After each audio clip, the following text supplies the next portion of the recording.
women just keep favors, like, tucked into their shirts 24/7 in medieval ages or in fantasy stories? Because, like, what's up with that? Welcome back, everybody.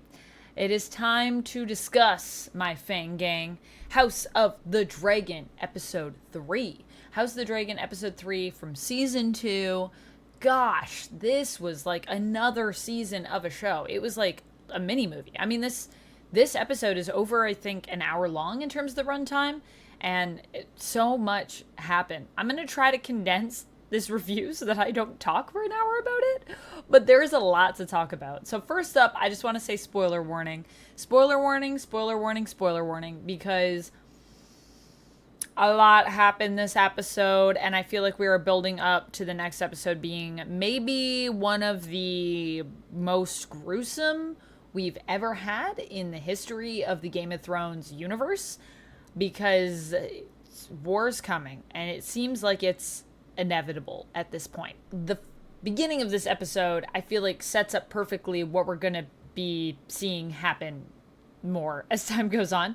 We get these two houses that have declared for different sides that are pulled into a fight because of the sides that their houses have declared allegiance to in terms of who they see as the rightful ruler. It feels very Romeo and Juliet, you know, that beginning scene where it's like, you know, I bite my thumb at you. Do you bite your thumb at us, sir?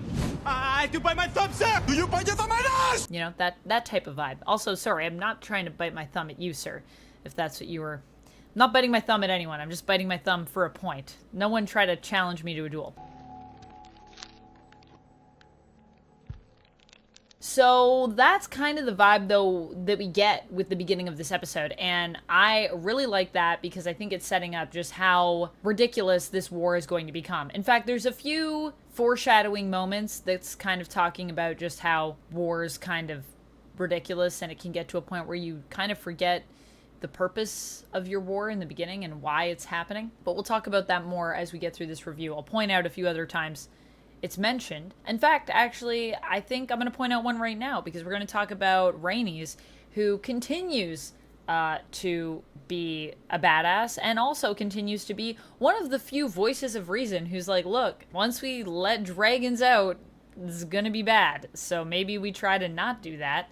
Fortunately, Rhaenyra, her first cousin once removed, I think that's how they're related. But honestly, Rhaenys kind of feels like an aunt to Rhaenyra, even though I know that she's not technically, but that's like that's the energy, you know? She's like this wise aunt that's like, here's what you should do. Don't do this thing. And Rhaenyra, I think, is pretty wise. I think she's really trying to figure out what's the best way to move forward and not cause everyone a bunch of pain and grief and sacrifice needless lives. However, no matter how cool Rhaenys is and how wise she is, I'm not sure that Rhaenyra is going to be able to avoid war for much longer based on everything that's coming up. In fact, at one point, her council even want to send her away to protect her. And also, I think just so they can basically jump into a war that Rhaenyra is clearly trying to avoid at this point. And I love how Rhaenys comes back at them with this badass speech that's all about how Rhaenyra is the daughter of Viserys, who is one of the greatest rulers, who just led this era of peace, ushered it in, maintained it. And Rhaenys is like, so maybe, like, y'all should listen to her. Maybe she's got some words of wisdom, and maybe you should consider that before you start trying to send her away and tell her what to do. Maybe you should listen to your queen. And I just love that. I was like, yes, I love to see this. I love to see this. But on the other side of things, while Rhaenyra, I feel like, is trying to figure out a cautious way to proceed, the Greens are, I mean, Criston Cole is now the hand, so of course we're going with a brash approach. Criston Cole's plan, his first thing that he comes up with as Hand of the King, is why don't we just get a group of people together, get our own little army, and just sneakily try to go take over sort of the Riverlands, infiltrate them, make sure everybody swears fealty to us, and then take over Harrenhal. Alicent's like, that's a pretty crazy plan. That's pretty bold. I don't know if that's gonna work. And Cole's like, well, you know, fortune favors the bold. And I love how Alicent's like, well, I don't know, because y'all just had that whole plan with Eric and it didn't really work out. So we'll see what happens. Honestly, I was kind of excited about this plan because even though I think it is a really dumb plan, I'm really hoping that Cole is going to get his comeuppance and it isn't going to work out for him and that it's going to go terribly. And at one point, they were talking about Aemond going. I'm not sure if Aemond is going to go. I don't think he's, or at least if he's going, he's going to join up with them later. My only fear is that if Aemond does end up joining them, they will succeed because I believe in Aemond, but I do not believe in Cole. So I'm really hoping that they brutally fail and it's a devastating loss. It's also interesting because their plan is to end up at Harrenhal, and who else is going to Harrenhal? Well, Daemon is now at Harrenhal, and he seems to have succeeded in winning over the rulers of Harrenhal, the people that are holding it right now. However, that being said, Harrenhal is kind of a mess, and I'm not sure how it's going to go once Cole gets there, especially if Cole ends up getting a whole army. I think this is going to be interesting to see who ends up taking the Riverlands, and I hope that Tully isn't as useless as everyone's saying that he is in terms of who is ruling right now, because I think that's going to be a problem. I think that's definitely going to be a problem, at least for Daemon's plan. But I believe in Daemon, so we'll see. If, you know, Harrenhal doesn't drive him crazy, because he does seem to have some spooky nightmares there, and I'm assuming things are just going to be getting a lot more haunted. I don't know if that is good, and if it means that Daemon is going to come out of this maybe a little bit more emotionally balanced, or if he's going to lose his mind. We'll have to wait and see how that goes, I guess. Yeah, it could go either way, I feel like, for Daemon. What I can say, though, is I feel like when it comes to the Greens, everything is just going to complete disaster without Otto there. And, you know, I initially was not a fan of Otto Hightower in season 1. I really didn't like him. He bothered me. He was so manipulative. I was like, like, I know that he kind of means well, but I hate that he's always trying to work his own angle. But now I'm like, yo, they need Otto, because if they don't have Otto, I don't think they have anything, really.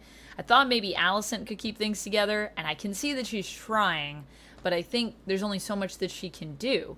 I am happy, I don't know. I'm definitely on, you know, the black side when it comes to green and black right now, but I think it's smart that Larys was able to convince Aegon to stay.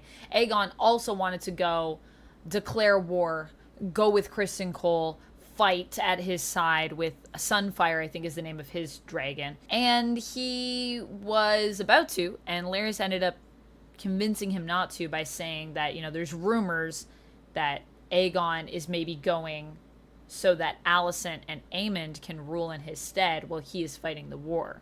And I think he was like, well, I don't like that. So he's like, maybe I'll stick around and see what's happening first. Which is probably wise, because I feel like sending your king to the front of the line to fight, good way to lose a war, because your king probably will die. So, especially Aegon. Aegon's like, I'm super tough. And everyone's like, sure you are. Sure, your grace. Back on Dragonstone, Rhaenyra is coming up kind of with her own plan with the White Worm, who decided to stick around, it seems. I love how the White Worm is kind of saying, I think if I had to choose a side, I'd choose your side, because you're one of the few people that seems to have shown mercy. Your side seems to be merciful. The other side just doesn't care what it costs and seems to want to hurt the small folk and doesn't care, thinks of us as expendable, and I think that's messed up. So I think I would ally with you because of your mercy. And how Rhaenyra is like, don't call me merciful. She's like, look, it's just convenient what's happening here. I'm not being merciful necessarily. Let's not mistake it for that. I was like, wow. Wow. Which honestly, I think is true, because Rhaenyra is willing to make the hard choices here. She decides to send Rhaena away with her sons to go to Pentos so that they can be safe and protected, because Rhaenyra already sees the cost. Kids already aren't making it here. And she's like, I gotta send you away to protect you. Rhaena is not happy about this. And I was wondering if Rhaena might end up somehow getting sea smoke and if maybe that would become her dragon, but it seems like Rhaena's really like gone. So I don't know what's going to happen with that. It was interesting how the White Worm said that sea smoke is lonely. And so I'm just wondering where that'll lead, and if that'll lead anywhere. I think it will. I thought Rhaena might be the answer, but she's being sent away, so I guess not. I also feel like when it comes to Rhaenyra's side of things, and where Daemon is at Harrenhal, I think Rhaenyra and Daemon are not going to see each other for a while, and I'm also getting some flirty, weird, spooky vibes with Daemon and the woman who is at Harrenhal, who, to me, is giving me witchy vibes, but also I'm getting flirty vibes. I don't know what's going to happen with that.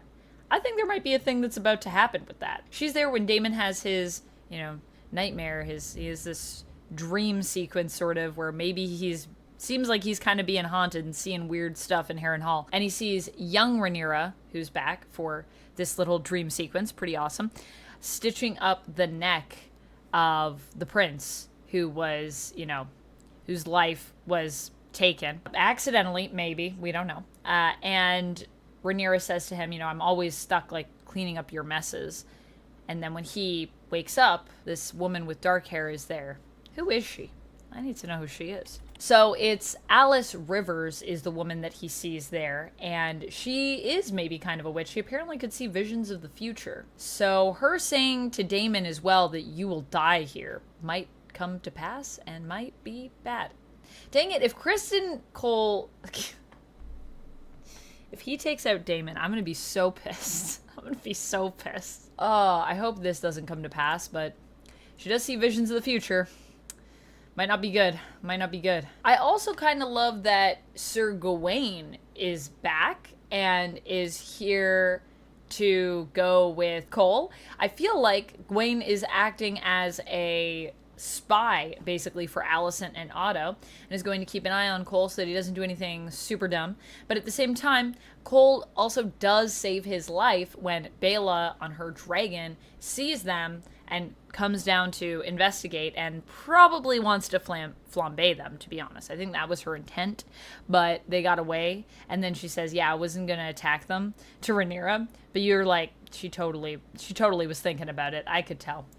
So because Gawain has now been saved from a dragon by Cole, I feel like his allegiances might be a little bit more willing to, see where things are going with Cole, as opposed to just rat him out to everybody else and try to manipulate the party and manipulate him and all of that stuff. So we'll see. They might actually become best buds, which honestly I would hate, but you never know. Maybe Criston Cole will.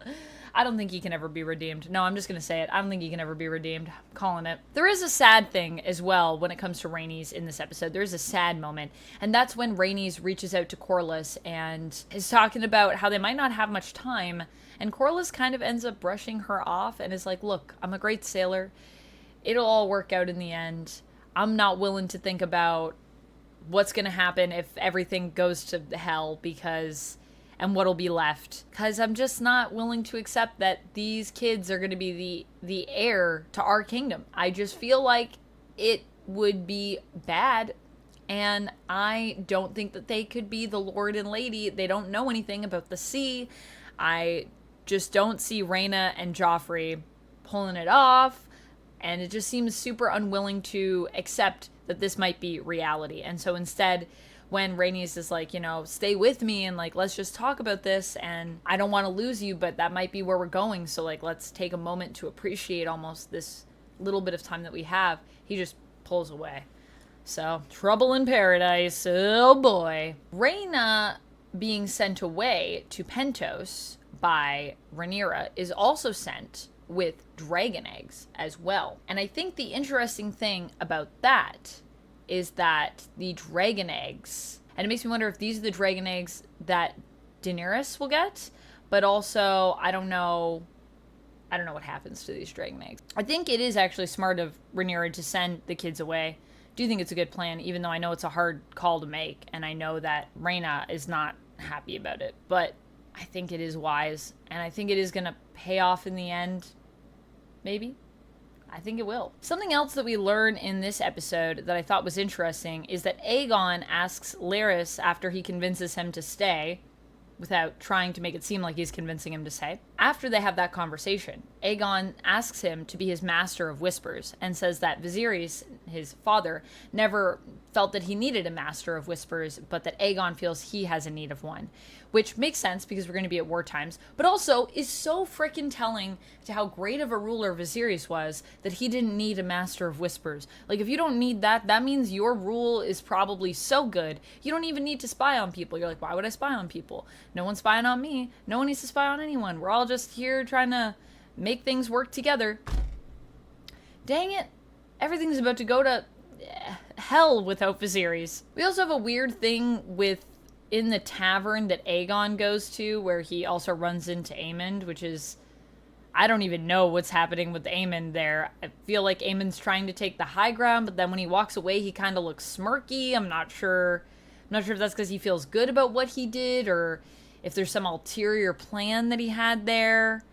I don't know. Aemond looks super cut, though. I will say that. Aemond was like, I was like, whoa, Aemond, why are you so cut? I mean, I guess warrior. I guess lean machine. Lean machine. But during that portion of the episode, we have that weird interaction with Aegon and Aemond, but we also have this gentleman that shows up who claims to be the bastard of Baelon the Brave. I don't know if anything's going to come of this, but I also thought it was interesting that he called Rhaenyra the one true queen, and I'm wondering if he's going to maybe be, I don't know, putting a rebellion together, or if he's just going to end up being killed for making all these claims and none of them are true. I'm not sure, but I feel like we're going to see more of him because they gave him a pretty elaborate introduction. The end of the episode is by far my favorite part, and it ends with this super risky plan where Rhaenyra decides she's going to use the White Worm to get into the city so that she can talk to Alicent face to face, because she knows if she sends any message that Alicent won't be able to trust it. And so she says, if I go and we can actually see each other and just talk face to face, I think maybe we can come to some kind of peaceful solution. The problem with this war is that no one wants to admit that they are not the correct ruler. So I don't think we're ever going to get to a place where we can find peace, because every time someone brings up peace, everyone's like, yeah, that sounds like a great idea. So are you gonna surrender to me, or what's the plan?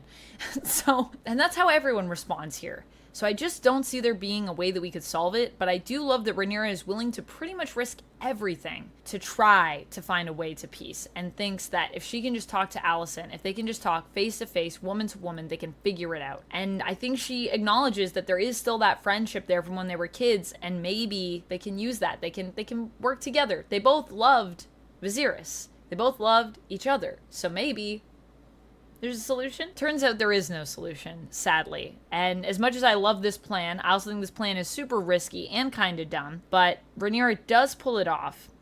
And she even manages to reveal to Alicent that what Viserys said to her on his deathbed about Aegon being the one true king was a reference to A Song of Ice and Fire. The Song of Ice and Fire, which is a story that her father would tell Rhaenyra when she was little, and it was actually about Aegon the Conqueror. Not Aegon his son. Alicent, processing this, she looks horrified, but at the same time, she refuses to back down and says that, it's not a mistake. It's too late. There's too many things in motion, and there's nothing that she can do. And her dad isn't even there to help her. So she's like, this is where we're at. Like, I can't do anything about it. Pretty unfortunate. And I think Rhaenyra has been holding off using the dragons, hoping there was a peaceful solution.